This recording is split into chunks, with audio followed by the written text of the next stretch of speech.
Is Mr. Morosi on the phone here? Oh, yeah, looks like it. Excellent. JP Morosi of MLB Network and also Fox Sports, kind enough to call into the show. How are you, bud? Doing great, Rich. Greetings from Ann Arbor. Hope you and your family are doing great. We are. Hopefully you are as well, John. Hopefully you are as well. Let's get into it. Where do things currently stand as you and I are talking in the world of Major League Baseball and the idea of playing in 2020? Well, this is a big week. There's no question about that, Rich, that we saw yesterday reports the owners have approved a plan to return to play, and now the negotiating begins with the Players Union, and by all appearances, it's not going to be a quick one. It's going to be one that takes some time, and I think MLB realizes that there is about probably a month or so between now and when the rescheduled spring training would have to begin. And so that does give them some runway to negotiate the particulars of this with the union, but there already appears to be certainly a very strong difference of opinion between MLB and the union as it relates to compensation. And the separate question becomes the public health equation and the safety of the players and their families, the testing bandwidth that's going to be required to get baseball operational during the course of this time. So there are a lot of variables. Compensation is a big one, but there are many, many factors at play during what's going to be a very busy week. So let's walk through it. You know, we had Charlie Blackmon on our show yesterday, and he said, hey, you know, I'll quarantine. What's the sense? Is this plan involving quarantine? What are the details of this plan in terms of the logistics of a season? Well, it's a great question, Rich. We don't know all the details as we speak right now, other than to say that the plan certainly includes multiple variations within it. And by that I mean that there is, at the outset, the rather optimistic view of being able to play in Major League stadiums in the respective Major League cities. But there also has to be the allocation for what transpires if there is a flare-up in cases, as many public health experts believe is likely at some point in time, that if that occurs, what then happens? Does the league shut down? Does the schedule get suspended? Or does that team then move to a different city and or a tighter quarantine where they are? Those questions are still out there. They have not been resolved. And candidly, even the health experts of our country don't know exactly what course this virus is going to take and what that means for what the safety guidelines will be in various and diverse states and cities across the country. So the plan has variations within it, as it should. And I think to Charlie Blackmon's point, there are players who are comfortable quarantining, but there are others who may have wives who are due to give birth this year who are not comfortable with that. So I do believe at the end of the day, Rich, that a majority of players, if presented with information that says it's safe to play, will want to play, but this agreement has to include some allocation for those whose, again, family circumstances make playing a lot riskier and a lot less comfortable for them. And I think it's incumbent on both MLB and the union to find a way to take care of those players. Well, I've also heard from people in management who, and they love the players, but think that some players will not be quarantinable. That if you will, boys will be boys, and somebody will do something that you can't police at all. Essentially, is the concern. Forget about the adults who have wives and children. You know, it's not feasible to quarantine everybody, John. Right, and I think to some extent, Rich, it's going to be dependent upon, first of all, whatever the restrictions are in that particular area. As we know, we've got 50 states, and there are a lot of different strategies being implemented right now, depending on where you are in the U.S., that will determine what is legal to do. But to your point, not everyone has been following the guidelines or even the law. So that is a variance that has to be allocated for.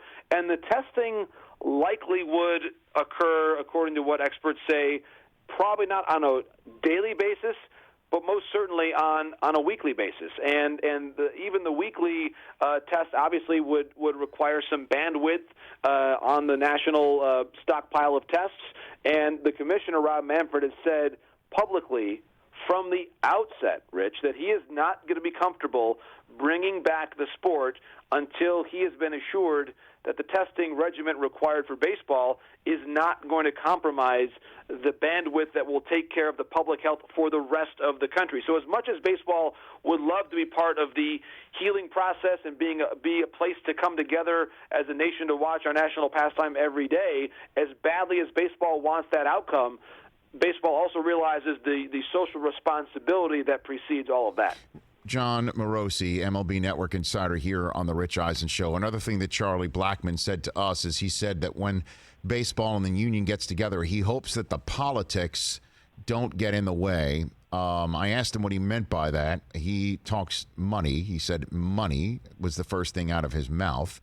And then you just said that there appears to be already, even without a lot of details of this plan having leaked out or being known, you said at the top of our conversation about a divide between the union and the folks who are running the sport already. So are these issues connected, John? Well, I think the divide, first and foremost, economically speaking, is there. It's been reported widely that there's a difference of opinion. Tony Clark has made some comments already, the head of the union, about his view of the interim agreement that was struck in March. Now, the particulars of that are open to interpretation, and not surprisingly, they are being viewed differently by each side. The players say they already agreed to a salary reduction. MLB says that, and this is, I'm paraphrasing here and quoting the reports here, that MLB looks at it and says there was a clause in there that basically says this agreement will go into effect only if and when there are no travel restrictions and fans are back in the ballpark. That's when this agreement of return to play, the framework, would be valid. Obviously, that's not the case right now. We still have restrictions of travel in our country, and most importantly, there will be no fans, at least at the outset, and perhaps not at all. Yeah. And that's 40%, Rich, of MLB's revenue. So there has to potentially be, and I think logically one would say, further acknowledgments and changes to the payroll structure and the cost structure of the game, because you're missing 40% of your revenue. So, John, ballpark it for me, if you don't mind the phrase. What happens now? The conversation between the union and the commissioner and his office and his officers go down today. I imagine it's happening as we speak. What happens? I believe, Rich, first of all, that we should prepare for a lot of negotiating back and forth, probably some comments on both sides about frustration, because that is a matter of bargaining. That is basically every labor negotiation that you and I have followed in the course of our careers as broadcasters involves some element of that. And so I would expect that and not be surprised by that. I do believe that at the end of the day, that both sides will realize the incredible importance in finding a way forward this year, and that there will be an agreement to return to play economically. Now, that's separate from the public health conversation, but that the economics of this, I believe, will be agreed upon. There is simply too much at stake to let economics be the reason you don't return to play. The public health questions are, frankly, so much more important in a broader sense that they could very easily on their own prevent baseball from coming back. But both sides realize they cannot let economics be the reason. I believe there will be an agreement. And then it's going to be a question of a month from now, is it safe to begin spring training? And around the 4th of July, is it safe to begin playing regular season games? That's still about 6 weeks away. And you think back, Rich, 6 weeks ago, our country was in a very different spot. And so when you think about how much our country has changed in a very short amount of time, it's important to realize that the situation could evolve further in the next 6 weeks. And hopefully, I stress, it's in a positive way. Your wife's a doctor, right, John? She is, Rich, at your alma mater at the University of Michigan. So it's been both a trying time at home, but also one where the contribution of our family has been, without doubt, with what she does for a living, right. And certainly all supporting her. So what does she think? That's a great question. I don't ever want to put words in her mouth, certainly on this matter as much as all others, and probably more so than all others. And I don't want to have her public statement in any way and to speak for her. But I will say this. I am looking at this from a standpoint of a sports broadcaster and filtering the information through my prism. And I will often say things about, hey, I hope that I'm traveling again sometime this year to cover baseball games. Hey, I hope we have baseball again.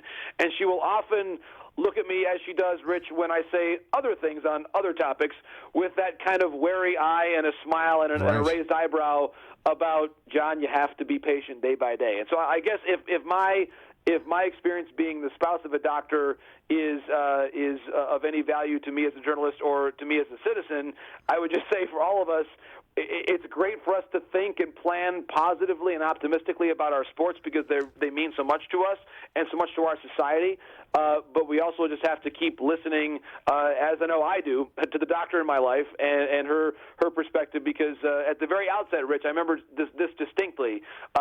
She said basically, we all have to give the doctors a chance to help them save as many lives as possible. Right. And that certainly also involves staying home as much as we can still now because we are not in any way out of the woods on this thing yet, and it's up to us to make sure that even if the first wave has passed in certain areas of our country, that if we're reckless, the second wave comes quickly. So I think we all just have to do our best as citizens to help the doctors save lives and just keep this going day by day and listen to the science that we get every single day. Well, John, I mean, look, it makes sense. I think maybe the only thing you're going to do is glove up, mask up, maybe drive down to, what is it? Is it called Comerica still? I'm sorry if I don't know that. Comerica Park. I mean, that's it. I mean, like that's... Well, and Rich, you're right. I mean, it's going to be different. It's going to be a different look for all of us. And I go back to Mark Wiedemeyer, a friend of mine who works now for the Kia Tigers in Korea, and he says, listen, John, we get our temperature checked every day. The support staff's all wearing masks. We've got no fans in the stands.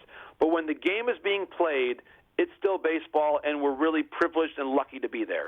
And so I think if we keep, as a sports country and a sports society, if we maintain that level of appreciation and humility, that we have to do everything right in our lives, broadly speaking, in terms of social distancing and when we're at the grocery store wearing our masks and doing everything we're supposed to do, we have to do all those things right that will connect us to the things that we love. And if we do our part as citizens, then we've got a chance to have the Tigers and the Dodgers and everybody playing on TV for us to watch every night.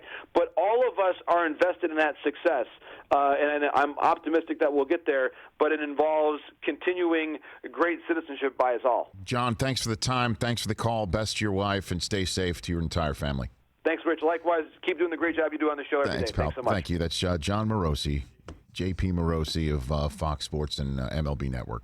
Hey, you watched all the way to the end. Thanks for that. Watch more right here.